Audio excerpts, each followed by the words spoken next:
Bienvenido, Federico. Muchísimas gracias por tu tiempo, por tu disponibilidad de venir a platicarnos sobre lo que yo considero una de las mejores ONGs más que han tenido resultados uh, tangibles, ¿no? De conservación que a veces son difíciles de conseguir y creo que ustedes lo han conseguido.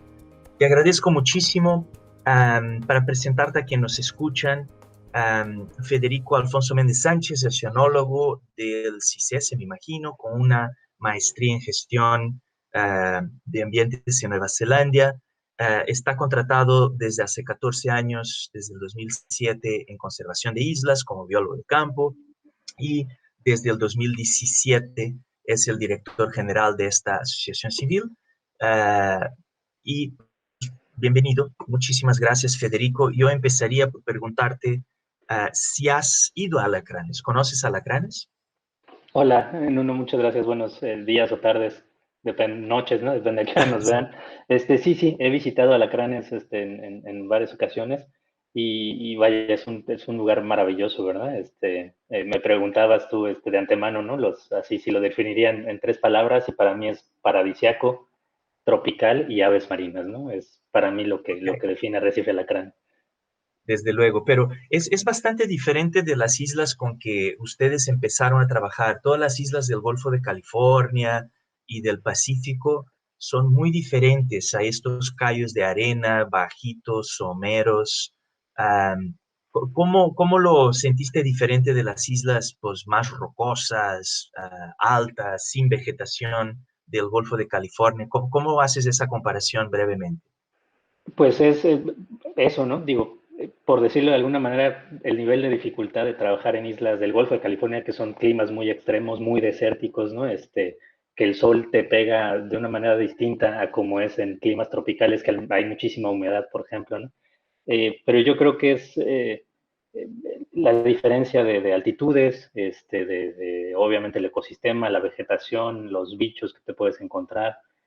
Ahora, el clima tropical también para nosotros que estamos mucho más acostumbrados a estos climas más norteños, ¿verdad? Del Pacífico y el Golfo de California, trabajar en el trópico fue un reto, ¿no? Acostumbrarse a estar sudando todo el tiempo con tantísima humedad, mucha sed, mucho calor, pero muy padre también, ¿no? Por la diferencia abismal de paisajes incluso. Ya, platícanos un poco de qué es conservación de islas. O sea, yo creo que el nombre pues ayuda a explicar, es bastante pues, autodefinitorio, Uh -huh. pero ustedes llevan mucho tiempo trabajando, tienen un montón de logros. Cuéntanos un poquito de cómo empezó y a dónde están ahorita. Claro, pues somos una asociación civil, el nombre largo es Grupo de Ecología y Conservación de Islas, el acrónimo es GESI, hay veces que nos reconocen como Conservación de Islas a secas, y bueno, es una organización que tiene 22 años de trabajo constante, es una asociación civil mexicana que pues tiene así un par de décadas, un poquito más trabajando en ambientes insulares en particular, sobre todo en nuestro país, aunque tenemos algunas colaboraciones internacionales, pero híjole, con México no nos damos abasto, ¿verdad? O sea, hay más de 4.500 islas en nuestro país de diferentes ecosistemas por todos los mares mexicanos y todas tienen retos, ¿no? Sobre todo la principal acción con la que inició la organización fue pues identificar los impactos de las especies invasoras, sobre todo los mamíferos invasores, que son de los más dañinos en esos ecosistemas. Y pues empezamos como un primer paso en la restauración de estos territorios, en remover, erradicar a las especies invasoras, en particular mamíferos, gatos, perros, cabras, roedores, borregos, es decir, gatos ferales, ¿no? Todos aquellos animales introducidos, exóticos, que estaban causando problemas a la vegetación nativa, a la fauna nativa también, ¿no? Diferentes especies. Entonces empezamos con esta historia, obviamente por el lugar donde nos encontramos, en la península de Baja California, en Ensenada, ahí es donde nace Conservación de Islas, y pues empezamos a enfocarnos en el Pacífico y en el Golfo de California. Eh, Mucho por la presencia acá, pero también porque es donde se concentra, digamos, mucho territorio insular, muchas islas con muchos problemas. Digo, no que no tengamos islas en el Golfo de México y el Mar Caribe. Hay islas súper importantes y claves. Pero bueno, fue sobre todo digamos, iniciar por un espacio geográfico.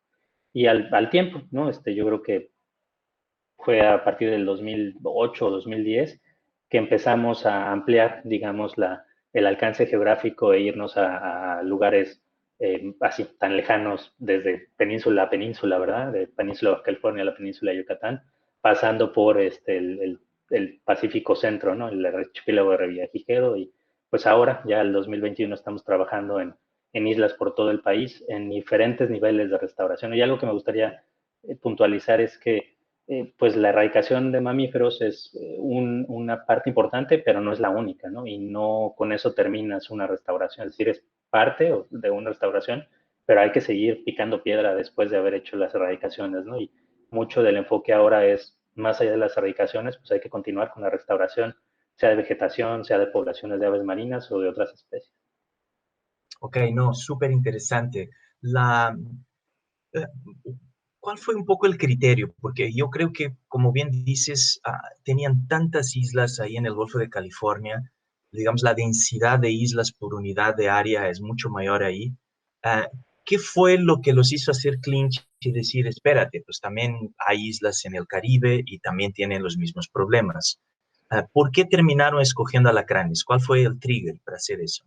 Fue una combinación de oportunidad con necesidad, obviamente, ¿no? No es que, vaya, no desconocíamos que había problemas de especies invasoras en las islas de aquellos lares, pero se conjuntó que pasó el derrame del Deepwater Horizon, ¿no? El accidente de la plataforma petrolera, y entonces vino luego pues todo un fondo de compensación ambiental. Entonces hubo una convocatoria abierta, pública, de una organización que se llama la National Fish and Wildlife Foundation, NIFWF por sus siglas en inglés, que es algo así como una paraestatal de los Estados Unidos, es de las agencias más grandes de fondos, ¿no? para Estados Unidos y justamente ellos estaban administrando los fondos de compensación ambiental. Y ya nosotros teníamos tiempo que veníamos platicando con la CONAM, ¿no? En particular con la Comisión de Áreas Protegidas, pues de la necesidad de hacer trabajo en arrecife de alacranes y en particular de hacer erradicaciones. Entonces fue esta combinación de la oportunidad con la necesidad y fue que aplicamos por los recursos, o sea, concursamos por estos recursos y fue muy bien recibida, ¿no? O sea, la apuesta era si necesitamos, digamos, compensar la afectación a, sobre todo, por ejemplo, en nuestro caso, aves marinas por el derrame petrolero que hubo muchos impactos, pues ¿qué hacemos? Pues vamos a restaurar islas donde están siendo amenazadas y que pueden ser, digamos, hábitats excelentes si no tienen las especies invasoras. Fue así que hicimos un proyecto muy integral de hacer las erradicaciones de mamíferos invasores tanto en el arrecife de alacranes como en Banco Chinchorro acá en el Mar Caribe. Y entonces así fue como empezamos a trabajar en Arrecife Alacrán. Es curioso que lo menciones porque él ya no está con nosotros, pero había un señor que trabajó durante mucho tiempo en la SCT que después terminaba casi viviendo en Alacranes. Y cuando íbamos a trabajar ahí a Isla Pérez, generalmente era en verano, una altura donde había muchas aves migratorias nidificando. Y Pacho nos decía que ahorita no hay problema con los ratones, el problema es en el invierno cuando las aves no están aquí nidificando. Y eso me dejó un poco pensando y le pregunté, pero ¿por qué? Me dijo, pues ahorita están todos comiendo, todos los ratones están entretenidos comiendo los huevos y los polluelos de las aves, ¿no? Como que me dejó un poco sorprendido y como que un año, dos después aparecieron ustedes para hacer la desratización de alacranes. Preguntas así un poquito más enfocadas. Desde que tú dijiste, ok, salió la convocatoria para fondos hasta que, digamos, les depositaron el dinero y ustedes posaron el primer pie en Alacranes, estamos hablando de cuánto tiempo para la implementación de un proyecto de estos, desde que lo piensas, lo escribes, lo sometes, hasta que lo ganas y inicias su implementación. Pues fíjate que en este caso fue bastante afortunado en lo que fue en muy poco tiempo, Ok. relativamente, digo, por todo lo que tuvo que pasar, ¿no? Afortunadamente ya conocíamos, digamos, la situación y el ecosistema, habíamos hecho un diagnóstico previamente en 2010, digamos, Ah, pues pensando en que cuando tengamos la posibilidad, pues al menos ya saber cómo está la situación, ¿verdad? Y entonces tuvimos un convenio con la CONAMP y hicimos un diagnóstico de las especies invasoras en Arrecife de Alacranes durante el 2010. Esta convocatoria salió en ese año, como en el segundo semestre, y pues teníamos afortunadamente ya la información y pues simplemente fue, digamos, cuadrarla, ajustarla a los términos de referencia y empezamos con el proyecto con estos fondos en 2011 Ok, y llevamos a cabo la erradicación en diciembre del 2011, ¿no? Entonces fue realmente eh, muy poco tiempo para hacer todo el desarrollo. Tuvo obviamente sus retos, ¿no? Porque para hacer una campaña de esta naturaleza, digo, en el Acranes fue también, digamos, con relación a este tipo de proyectos simple, ¿no? Por decirlo de alguna manera, por el tamaño y la complejidad topográfica de las islas, ¿no? Son islas bajas con muy poca vegetación, las caminas fácilmente, ¿no? Las recorres en un poco tiempo, y eso nos llevó a no tener que hacer una erradicación con dispersión aérea y usando helicóptero y demás, ¿no? Sino que fue posible hacerla de manera manual, ¿no? Con una dispersión del rodenticida a mano. Requirió mucho esfuerzo humano, pero fue, digamos, simple. Ahora, todo eso lo acompaña con, pues, imaginarás, ¿no? Un montón de permisos y autorizaciones para que esto suceda. claro. Yo me acuerdo que ahí fue cuando los ayudamos reclutando personas que fueron, digamos, voluntarias ayudándolos. Ah, porque como decías, o sea, en otras islas yo vi que utilizaban helicópteros, requerían el apoyo de embarcaciones de la Marina. Y aquí, pues básicamente fue como el raticida fue sembrado a mano, ¿no? Fue Uh disperso a -huh. mano, ¿no? ¿Cuáles fueron los objetos? Yo sé, hablando con colegas tuyos, que en Alacranes la campaña fue un éxito, o sea que ustedes consiguieron erradicar los ratones, pero ya he escuchado que ya regresaron los ratones. ¿Es verdad, no es verdad? ¿Confirmas, desmientes? ¿Tienen algún estudio? ¿Qué nos puedes decir sobre la situación actual en Alacranes? Sí, qué bueno que lo preguntas, porque, digamos, la situación en alacranes era que teníamos rata negra, teníamos dos tipos de roedor, dos especies de roedor, ¿no? Rata negra en Pérez y ratón casero en Isla Pájaros y Muertos. Es decir, 3 de las 5 islas del arrecife estaban invadidas. Y, digamos, el principal riesgo de no hacer nada era que pues, una posible invasión de las otras dos islas, ¿no? Sea por visitantes, ¿no? Por una incursión accidental o incluso en algunos casos, pues estos bichos nadan bastantes distancias, ¿no? Considerables. Entonces estaba esa posibilidad latente. Vino la erradicación al poco tiempo, digamos, a los meses. Puedes confirmar que fue un éxito porque encuentras, por ejemplo, ponemos collares de telemetría a roedores, haces la erradicación y luego lo sigues, y entonces, digamos, una manera de confirmar que de alguna manera fue un éxito es que te encuentras estos bichos que tenían los radiocollares en sus madrigueras, pues, muertos, ¿no? Y bueno, eso te da un indicativo de, pues, están las cosas bien. Ahora, posterior a la erradicación, continuamos con 2 años de monitoreo intensivo en todas las temporadas para ver, pues, la presencia o no de los roedores, ¿no? Y confirmar eventualmente. Entonces, al cabo de 2 años, es decir, como para 2013, confirmamos efectivamente que ya no había más roedores en estas 3 islas donde los radicamos, es decir, que el arrecife de Alacranes estaba libre de roedores invasores, ¿no? Ahora, el reto es qué sigue después, ¿no? Y entonces, pues porque hay visitación, porque hay encallamientos, es decir, es muy fácilmente que haya una reinvasión, ¿no? De estos bichos o de otros bichos invasores. Entonces, a la par que hicimos el proyecto de erradicación, desarrollamos todo un programa de algo que le llamamos nosotros bioseguridad insular, ¿no? Que son medidas para evitar que lleguen especies invasoras a las islas. Y a esto, digamos que se hace a la par de la erradicación, incluso antes de una erradicación tienes que tener pues, este protocolo implementado. Entonces fueron muchos acercamientos con los principales actores, ¿no? Sobre todo la Marina y la CONAM, que tienen presencia permanente y constante en las islas, que desde el día 1 se pusieron la camiseta y se subieron al barco de la bioseguridad y desde entonces lo hemos venido desarrollando con mucho mayor impacto, ¿no? Es decir, después de la erradicación, por ahí del 2015, México tuvo un proyecto con fondos del Fondo para el Medio Ambiente Mundial, ¿no? el GEF, por sus siglas en inglés, para implementar una estrategia nacional de especies invasoras que publicó México en 2010. y tocaban, digamos, algunas acciones a islas, ¿no? Por esto que decía antes de la importancia de los territorios insulares. Y entonces el objetivo de eso en Alacranes fue reforzar la bioseguridad insular, además de hacer algunas acciones de remoción de unas plantas exóticas, ¿no? Unas palmas cocoteras, unos manchones de nopales, pero sobre todo era reforzar la bioseguridad. Y afortunadamente eso lo hemos logrado. O sea, tenemos, sí, unos 6 años implementando acciones de bioseguridad insular. Se desarrolló un protocolo de bioseguridad, ¿no? De medidas que necesitamos hacer todos los que visitemos Alacranes, ¿no? Turismo, investigadores, ONGs, es decir, la propia Marina, la propia CONAM. Y lo desarrollamos junto con todos los actores de manera muy participativa. Entonces existe el protocolo y ha sido afortunado porque, por ejemplo, en 2015 la CONAM recibió un reporte de los pescadores de que había la presencia o lo que él creía que era pues unas marcas dentales de un ratón en una barra de jabón, ¿no?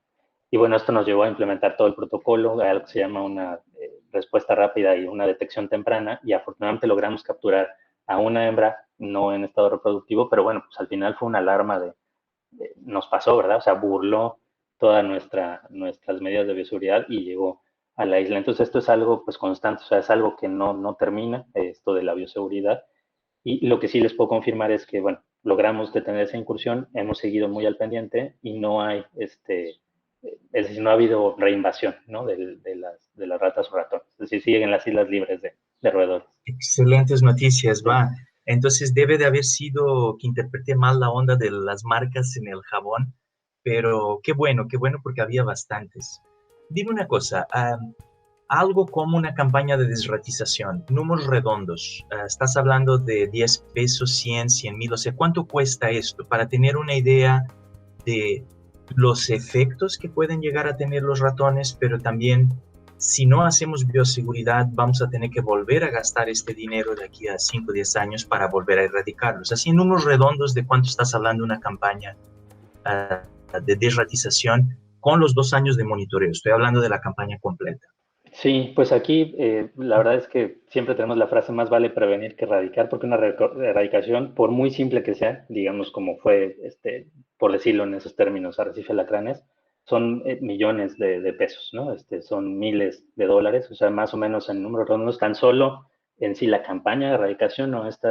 Digamos, este mes en donde concentramos al personal, la compra del rodenticida, es decir, la implementación de la campaña y luego los monitoreos alrededor de eso para confirmar que fue una campaña exitosa, fueron cerca de $350,000, tan solo por eso, o sea, sin contar el año previo de monitoreo, pues para saber especies objetivo, no objetivo, es decir, todos los cuidados que teníamos que tener, toda la ciencia detrás de un proyecto como este y los 2 años posteriores. Es decir, son proyectos costosos y eso que en las grandes pues no involucramos el uso de helicópteros, digamos, personal especializado y demás, ¿no? Ahora, tampoco estamos considerando todo el apoyo logístico, pues que brindó la CONAM, la Secretaría de Marina no se diga, ¿no? Pues que nos llevó todos los elementos y todos los equipos del propio rodenticida a la isla, nos alojaron allá, es decir, son campañas costosas y complejas de desarrollar y de implementar, ¿no? Por ejemplo, Cierto. rodenticida es muy particular, se produce en Estados Unidos porque pues es así un rodenticida que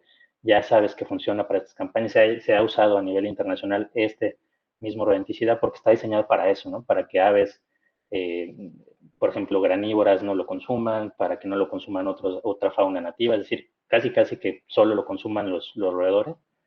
Eh, y entonces, bueno, lo tienes que importar, se tiene que crear una emergencia ambiental, es decir, es todo un proceso que no pasa en unas semanas, ¿no?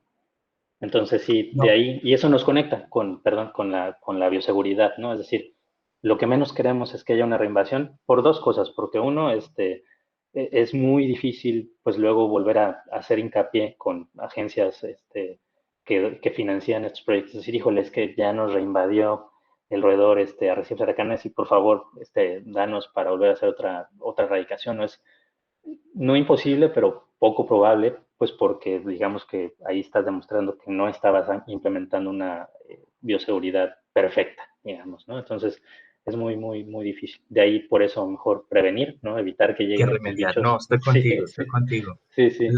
No, pero yo creo que es importante tener esa orden de valores para que las personas entiendan que conservar no es salir los lunes a decir algo. O sea, hay acciones que se pueden hacer, pero esas acciones cuestan dinero. Y lo que sabemos, si la campaña fue en 2011, hagan las cuentas. 2001, 2021, hace, pues, no sé, 10 años que alacranes, pues las aves en alacranes se pueden reproducir como se reproducían antes de que llegaran los ratones, ¿no? Ah, yo me acuerdo en una charla que tú acabaste de dar hace un par de meses, diste unos resultados fantásticos, o sea, yo ya estoy un poco cansado del mensaje, el mundo se va a acabar, no podemos hacer nada. Y yo he visto en su ONG y en tu presentación una de las raras mensajes positivas de que no, sí se puede. Si hay voluntad, si hay fondos, tenemos capital humano que es capaz de organizar estas cosas y es capaz de hacer. En esas islas, ustedes no solo monitoreaban los ratones, como monitoreaban las aves, y parece ser, si me acuerdo, no me acuerdo de ninguna métrica, pero que muchas de las medidas de la salud de las poblaciones de aves pues iban para arriba. Aves que no estaban nidificando volvieron a nidificar, aves que solo tenían 3 nidos de repente empezaban a tener más. ¿Ustedes tienen alguna métrica de ese estilo para alacranes? ¿Tienen conteos de aves previos, posteriores? ¿Puedes montar el argumento de que después de la desratización no solo desratizamos alacranes, como además mejoramos esta y aquella métrica en términos no sé, de sobrevivencia de polluelos? ¿Tienen esa información? Sí, pues es parte de los estudios pre y post erradicación, ¿no? Entonces, en particular en alacranes, el enfoque era con las aves marinas. Hay unos más de 9 especies que anidan ahí y son poblaciones importantes, ¿no? Son de las poblaciones, por ejemplo, de bobo enmascarado más importantes en aquella región del Golfo de México y otras varias especies, ¿no? El bobo enmascarado, el bobo café, es decir, hay diferentes especies, pero luego además también las tortugas, ¿no? Hay creo que 6 o 7 especies de tortugas están, cuatro especies de tortugas anidan ahí. Y las ratas, ahí sí vimos este impacto directo pues en los huevos de las aves, en los huevos de las tortugas o en los propios juveniles de las tortugas, ¿no? Entonces, de los indicadores era, bueno, cómo están las poblaciones de estas especies de aves, de tortuga, antes de la erradicación, es decir, con ratas presentes y después de la erradicación, ¿no? Y ahí sí vimos una mejoría digamos, no sustancial, pero sí evidente, ¿no? O sea, a los años de haber quitado las ratas de las islas de Lacranes y de haber confirmado que efectivamente ya no teníamos una sola rata en las islas, hubo más aves marinas, hubo más éxito reproductivo, se vieron, obviamente, cero signos de depredación, ¿no? Entonces, seguramente ya no, lo complicado luego de esto es poderle dar ese seguimiento a posteriori, ¿no? Porque pues sí necesitas para ver la recuperación de una población en forma, pues así 3, 4, 5 años, ¿no? Ahora recuerdo que me parece que fue el 17 o el 18, colegas de la Universidad Veracruzana con la doctora Enriqueta Velarde hicieron un monitoreo de aves, ¿no? Como para actualizar la línea base de alacranes, de aves marinas, y ellos sí lo notaron, ¿no? O sea, digamos que obviamente no fue causal, ¿no? No midieron de, bueno, antes y después y la erradicación en medio, pero sí notaron que del último estudio al de ellos había mucho más aves marinas en alacranes, ¿no? Y esto me conecta con de repente un área de oportunidad de investigación, ¿no? Porque hay estudios recientes, en 2008 uno muy importante en el Journal de Nature, y luego ahora en 2021, apenas hace una semana salió otro, en donde están viendo cómo las ratas tienen un impacto tal en los ecosistemas terrestres de las islas, en particular en islas tropicales, que llega incluso a afectar al ecosistema marino y en particular a los arrecifes de coral. Y entonces probaron con, bueno, islas que nunca han tenido especies invasoras, ¿no? Ratas invasoras, con islas que las tuvieron y luego se hicieron las erradicaciones, y hay una diferencia abismal, ¿no? Se desbalancea el aporte de nutrientes del guano de las aves, ¿no? Pues porque son muchísimas hacia el ecosistema marino. Entonces, seguramente en alacranes Nosotros no lo medimos porque además en ese entonces como que no estaba ese vínculo, pero quizá vale la pena, pues así como investigación, ver cómo al tiempo quizá hubo algún beneficio también para el ecosistema marino y para los arrecifes de coral alrededor, ¿no?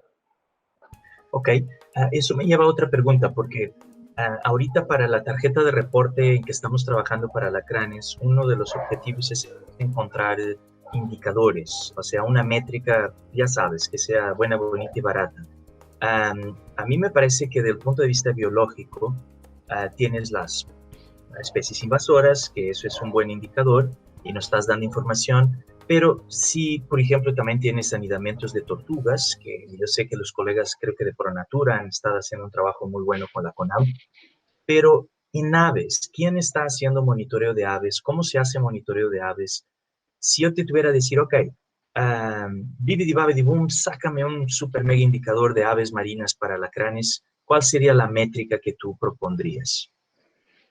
Pues yo así tomaría quizá una o de las dos especies más abundantes, es decir, por ejemplo, el bobo enmascarado, y entonces dar un seguimiento de, sobre todo si quieres ver cambios o impactos poblacionales, pues es así el éxito reproductivo, ¿verdad? O sea, de X número de nidos al año, es decir, y no tienes que seguir a toda la población, ¿verdad? Puedes escoger así un grupo de nidos en algunos cuadrantes, y entonces decir, esto lo voy a seguir a lo largo de 4, 5, 10 años y ver cómo está el éxito reproductivo. Y eso te va a dar un muy buen indicador del estado de salud de las aves marinas, ¿no? Usando como proxy a una de las especies, la más abundante. Ok, ahí yo estaba viendo que en alacranes, en términos de aves, hemos ido en diferentes alturas del año, alacranes y otros cayos del Banco de Campeche, y es cierto, nunca hemos ido en noviembre o en enero, pero cuando vamos en verano, veo que, por ejemplo, las gaviotas suelen tener todos sus polluelos más o menos, hay como que una cohorte muy homogénea de polluelos, da idea que están muy sincronizados, pero con los bobos, tú ves desde juveniles, de chiquititos, desde recién eclosionados, desde huevos, como que me da idea de que no hay una sincronía reproductiva tan clara. ¿Esto es solo mi percepción y falta de conocimiento de la especie? ¿O confirmas que el bobo tiene así una época de reproducción un poco más amplia? Sí, y seguramente es porque es de las colonias principales y por la, digamos, disponibilidad de alimento. Pero sí, o sea, con los dos, en general, nosotros por eso la fecha en que se implementó la erradicación fue en invierno, porque es cuando, digamos, la reproducción era mínima en la mayoría de las especies, ¿no? Ahora no nula. Entonces sí, en el caso de los bobos, como tienen una temporada mucho más larga de reproducción. Ahora, sí es muy, o digamos, el volumen de la reproducción pasa en estos meses de verano, ¿no? Ok. Otra pregunta que tenía para ti es lo siguiente. Yo entiendo que los bobos que viven ahí los pájaros bobos que viven en la isla son especies, son individuos que se alimentan ahí en la isla y que viven todo el año en la isla. Mientras que hay una otra más chiquitita, gris, que entiendo que es migratoria, que viene a Alacranes a reproducirse, que después se regresa, digamos que no pasa todo el año en el Golfo de México, en el Banco de Campeche. Entonces, yo estaría más tentado a medir especies que, digamos, están más relacionadas con los procesos locales, como el bobo, la gaviota, y quizás no la otra. ¿Crees que esta argumentación tiene algún sentido o me está fallando aquí algo que no estoy viendo de medir estas especies, digamos, migradoras más que no están en la isla todo el tiempo? Pues quizá es bueno ambas, vaya, o sea, el nivel local, si lo que queremos saber es cómo está la salud del arrecife alacranes, ¿no? De las islas del arrecife y las aguas alrededor, está bien seguir a los individuos que son residentes. Pero creo que ahora digamos, cómo están los patrones de efectos o impactos del cambio climático global y demás, creo que viene a bien saber también qué está pasando con las migratorias, ¿verdad? Y digo, eso puede ser de repente notorio en cuanto a, pues cada año vas y haces monitoreos de las aves migratorias que están por ahí, pero creo que sería también interesante ver cómo está el fenómeno de la migración, porque eso también te puede dar un indicador de qué tan eh, relevante es arrecife de alacranes para estas aves migratorias, que al final del día, pues lo que funcionan es, estas islas así lejanas, remotas como alacranes, pues son lo que le dicen en inglés los stepping stones, ¿verdad? O sea, de repente viene la migración y se encuentran así este pedacito de tierra maravilloso en medio del mar para descansar en lo que sigue en su viaje, incluso para alimentarse, ¿no? Y muchas para reproducirse de paso, ¿no? Entonces, Sí, creo que sí. valdría la pena, sí. Sí, porque tú tienes, son dos cosas, o sea, aves migradoras en alacranes. Es curioso, cada vez que vamos a la isla yo veo aves diferentes. Ya he visto garzas, he visto halcones, he visto pequeños pajaritos que cuando regresas 2, 3 años después ya no están. Entonces, yo creo que sí, desde luego son como stepping stones para... Pero este es diferente, esta migra para venir a reproducirse alacranes. Es una colonia de, no sé el nombre en español, pero es como una, sí, una gaviotecita gris chiquitita, no es muy grande. Mm. Ah, creo recordar que viene desde Sudamérica o algo así. Pero nada, voy a hacer mi homework y luego regresamos. Muy bien. Otra pregunta. Yo veo que en muchas islas se están empezando a utilizar estos nuevos métodos de monitoreo para leones marinos, para focas, para tortugas, todo lo que se puede medir en tierra, ¿no? Están utilizando drones y están empezando a utilizar estos algoritmos para poder hacer conteos. ¿Ustedes están haciendo algo con eso? ¿Qué nos recomiendas a futuro? Si quisiéramos hacer un monitoreo de aves, ¿crees que estas herramientas van a tener algún futuro? ¿Ustedes ya la están usando? Pues futuro tienen muchísimo. De hecho, ya se está utilizando en algunas colonias, sobre todo para aquellos sitios en donde no quieres hacer perturbación de la colonia o con especies que son muy frágiles, ¿no? Al disturbio, por ejemplo, lo hemos escuchado nosotros con pelícanos, con cormoranes, ¿no? Que son especies en donde, pues, si tú pasas por la colonia puedes espantarlos y arruinar esa temporada reproductiva, ¿no? Entonces se está utilizando ya en un montón de especies de aves marinas.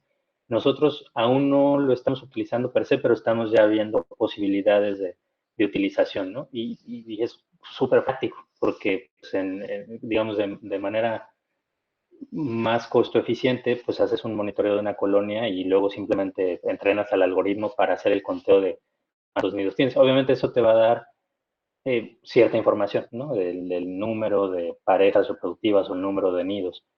Claro que si quieres hacer estudios poblacionales y de éxito reproductivo, pues de todos modos tienes que seguir con el monitoreo, pues ahí dándole seguimiento a un número de nidos dados, ¿no?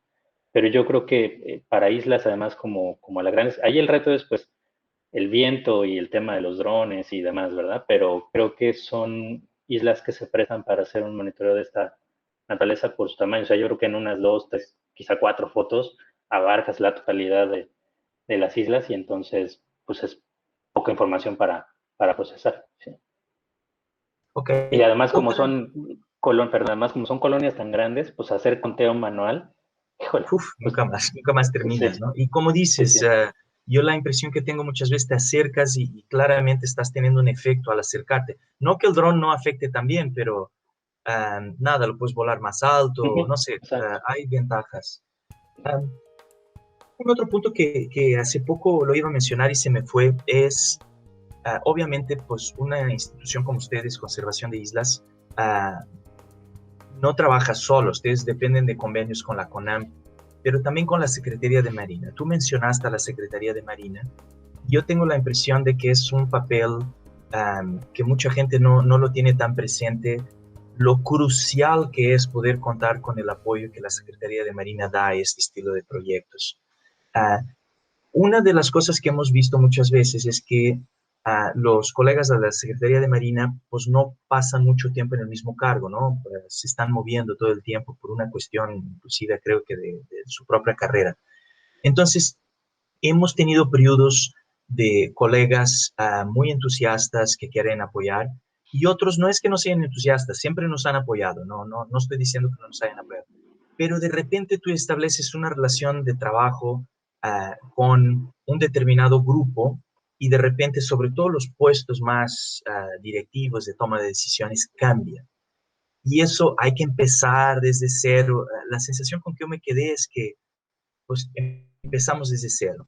Ustedes en Conservación de Islas como ONG, ¿cómo lidian con una institución como la Secretaría de Marina? ¿Tienen alguna estrategia de contacto, de comunicación? ¿Cómo manejan esos contactos?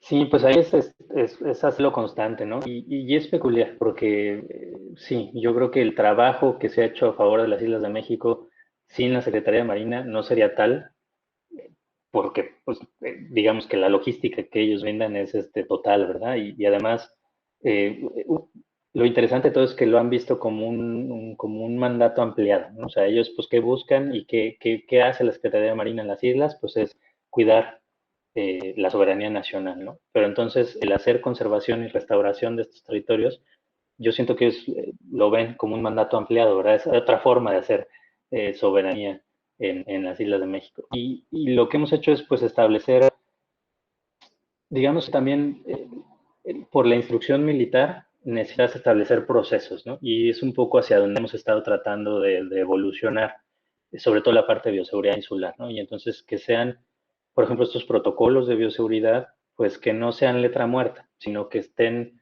ahí y se implementen, ¿no? Pero en la Marina, por ejemplo, son muy de instrucciones verticales, ¿no? Entonces, ¿qué necesitamos hacer es, pues, hablar con los mandos medios superiores para tratar de dar a entender la relevancia del tema y entonces que venga la instrucción, o sea, que ellos lo apropien como una práctica de la propia institución para que entonces, independientemente de quiénes estén o no y sean, digamos, que les interesen más o no los temas, pues por instrucción tengan que llevarlos a cabo, ¿no? Entonces, digamos que eso es como en el futuro, ojalá más o menos cercano, sea, nosotros decimos una forma de institucionalizar la bioseguridad insular, ¿no?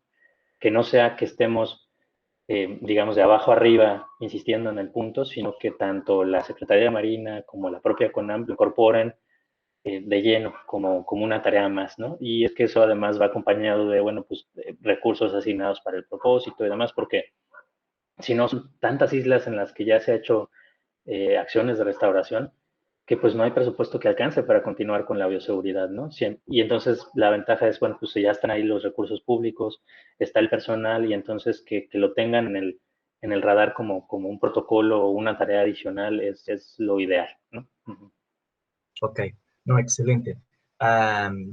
Yo insisto, son aliados cruciales, o sea, no se Sí. podría hacer nada sin ellos. En términos de otras islas, o sea, ¿ustedes planean trabajar en otras islas? Está Cayo Arenas, Cayo Arcas, como que veo que hay una tendencia para trabajar sobre todo con la parte emergente, ¿no? Ustedes se han enfocado mucho en aves y mencionaste tortugas también. Hay aves en Cayo Arenas, hay aves en Cayo Arcas. ¿Tienen algún objetivo de trabajar en esas islas en un futuro? Sí, fíjate que nos interesa mucho el darle seguimiento al tema de aves marinas. Es quizá algo poco conocido, pero pues México es un país súper importante para las aves marinas. Una de cada tres especies de aves marinas anidan en las islas mexicanas y se alimentan en nuestros mares. Entonces, eh, quizá es algo que no hemos vislumbrado y pues las islas son tan o cuán importantes para las aves, ¿no? Entonces, y hay muchas áreas de oportunidad todavía, ¿no? Se conoce mucho de algunas especies en una o varias islas, archipiélagos en particular. Nosotros hemos avanzado todo un trabajo en las islas del Pacífico, acá norte, ¿no? En la corriente California, algo en el Golfo de California, pero muy poco, al menos nosotros, ¿no? Sé que hay bastantes investigaciones por el lado del Golfo de México y el Caribe, con algunas especies también nada más, ¿no? Entonces sí tenemos las ganas, la intención de, pues por lo menos así ir estableciendo las líneas bases, ¿verdad? ¿Qué pasa con las aves marinas en el Golfo de México y el Mar Caribe, en Cayo Arenas?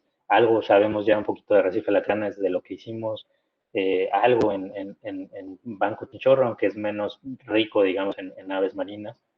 Y sobre todo porque nos conecta con otro tipo de interacciones, ¿no? Bueno, ¿qué interacción hay entre aves marinas y pesquerías, ¿no? ¿O qué interacción hay entre aves marinas y elevación del nivel del mar por pérdida de sus colonias, ¿no? En el caso de Arrecife Aracanes, nosotros hace unos años modelamos cómo afectaría la elevación del nivel del mar por efectos de cambio climático. Y, o sea, sí, las estimaciones más conservadoras del IPCC prácticamente desaparecen las islas de alacranes y cayoarenas y otras, ¿no?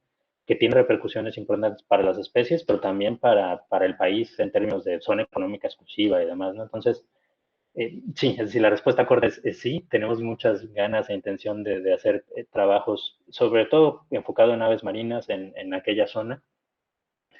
Y yo creo que en estos casos lo que más hemos visto en los últimos años es que, pues haciendo colaboraciones, ¿verdad? Colaboraciones así con investigadores, con instituciones gubernamentales, con estudiantes, maestrías, doctorados, pues para ir poco a poco, pues resolviendo estos enigmas, ¿verdad? Bueno, pues qué aves hay en Cayo Arenas, cuántas hay, a dónde migran, ¿no? Todo el estudio de hábitos de forrajeo con GPS y geolocalizadores es súper interesante y muy necesario, ¿no? Hay algo de estudios con bobos en el Golfo, pero del lado de Estados Unidos, ¿no? Entonces conviene hacer también del lado mexicano.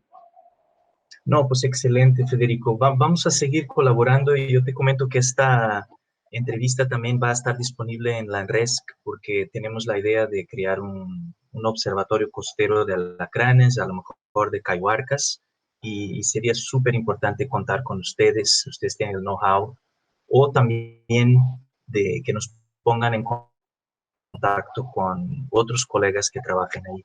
Eso me lleva a mi última pregunta, que es, para uno tener un buen observatorio costero y querer desarrollar buenos indicadores, pues vamos a requerir líneas base, vamos a requerir series temporales de esos indicadores para entender en qué dirección se está moviendo un particular subsistema de ese socioecosistema, ¿no?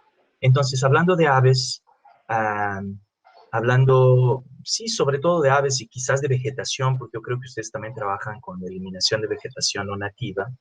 Ah, yo entré a la página de ustedes, pero con esto de que las páginas están siempre cambiando, o soy yo que no sé buscar, pero ¿qué información técnica ustedes tendrían disponibles, digamos, pública, para, con todo el reconocimiento, obviamente, que se tiene que hacer, ya sea material audiovisual, documentos, series de datos?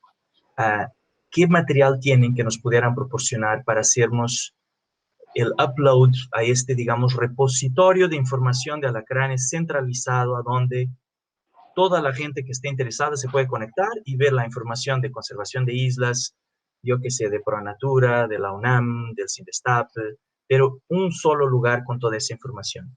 Me imagino que de la campaña de alacranes ustedes han de tener reportes, cosas de ese estilo. ¿Cuánta de esa información es pública? Y si después al final de la entrevista nos pudieras o proporcionar el acceso a, no sé, a videos que tengan de la campaña o a algunos datos. Pero, ¿cuánta de esa información es pública?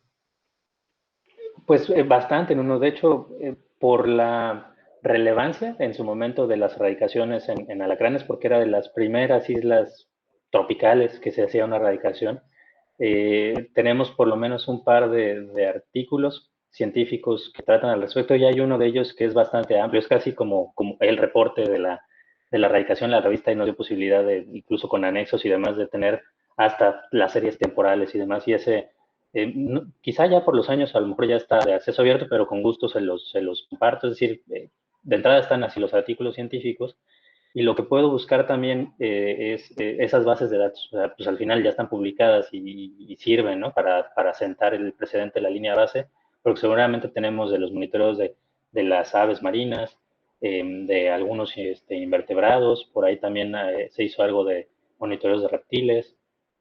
Claro, tienen ya una década, ¿verdad? De hecho, pero bueno, pues sirve porque es pues así una línea base en el tiempo, ¿verdad? No, y son puntos Y de comparación, son puntos a donde tú puedes correcto. regresar y comparar.